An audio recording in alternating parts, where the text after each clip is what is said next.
बिस्मिल्लाहिर्रहमानिर्रहीम। जनाबे वाला जिस बंदे की फोटो लाई है ना, मैं शायद तुसीं इहनूं जानदे होवोगे बंदा कौन है। ये बंदा अजकल यूट्यूब ते फेसबुक ते सहाबा कराम नूं गालां कढदा है, सहाबा कराम ते लानतां घल्लदा है, माज़अल्लाह अस्तगफिरुल्लाह, और नबी दे बाप नूं भी गालां कढदा है। तुसीं हुण आखोगे कि नबी दे बाप नूं गालां किवें कढदा है, कोई सबूत पेश करो। मेरे कोल वीडियो मौजूद ने इहदियां। ये अबू बकर सिद्दीक रज़ी अल्लाह तआला अन्हु माज़अल्लाह गालां भी कढदा है, अल्लाह माफ फरमाना लानतां भी घल्लदा है। ते तुसीं मैनूं हुण दसो कि अबू बकर सिद्दीक रज़ी अल्लाह तआला अन्हु नबी दे ससुर है कि नहीं है? ससुर है ने ना। ते ससुर जिहड़ा हुंदा है वो बाप दे क्या मुकाम हुंदा है? कुरान भी आंदा है ते मेरे कमली वाले दा फरमान भी आंदा है। कुरान और हदीस तो साबित है जिहड़ा ससुर हुंदा है वो बाप दे क्या मुकाम हुंदा है। ते अबू बकर सिद्दीक रज़ी अल्लाह तआला अन्हु ए नबी दे एक हिसाब नाल बाप लगदे ने। ते ए अबू बकर सिद्दीक रज़ी अल्लाह तआला अन्हु माज़अल्लाह गालां भी कढदा है, लानतां भी घल्लदा है। ते हुण दसो कि जिहड़ा बंदा नबी दे बाप नूं गालां कढे, नबी दे बाप नूं माज़अल्लाह अस्तगफिरुल्लाह लानतां घल्ले, क्या बंदा मुसलमान हो सकदा है? उस तो बाद उमर बिन खत्ताब रज़ी अल्लाह तआला अन्हु वो भी नबी दे ससुर लगदे ने, उन्हां नूं भी गालां कढदा है, अल्लाह माफ फरमाए उन्हां दे भी लानतां घल्लदा है। ते जिहड़ा बंदा नबी दे बाप दे अल्लाह माफ फरमाए लानतां घल्ले, गालां कढे, वो दुनिया जहां दा कुत्ता ते मलून हो सकदा है, वो मुसलमान नहीं हो सकदा।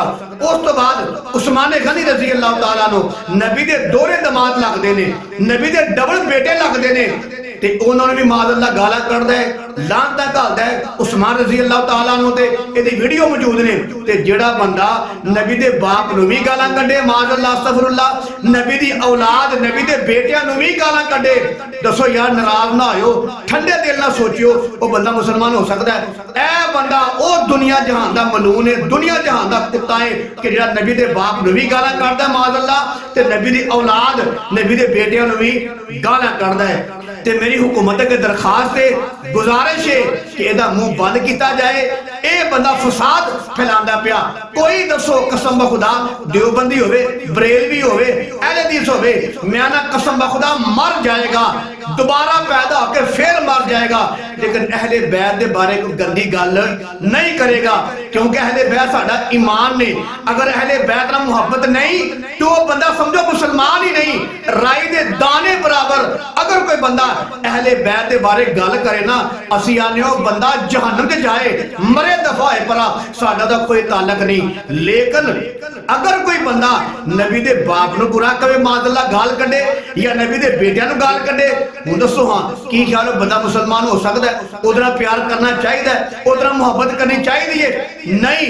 साडी हुकूमत के दरखास्त है इस कुत्ते दी जबान बंद की जाए, नबी दे बाप दे बारे, नबी दी औलाद दे बारे एक गंदियां गल्लां ना करे।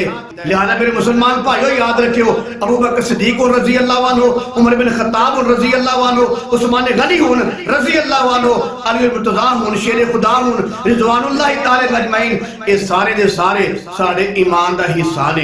इन्हां दे बारे अगर कोई बंदा राई दे दाने बराबर भी कोई गलत गल करदा, बंदा मुसलमान नहीं हो सकदा।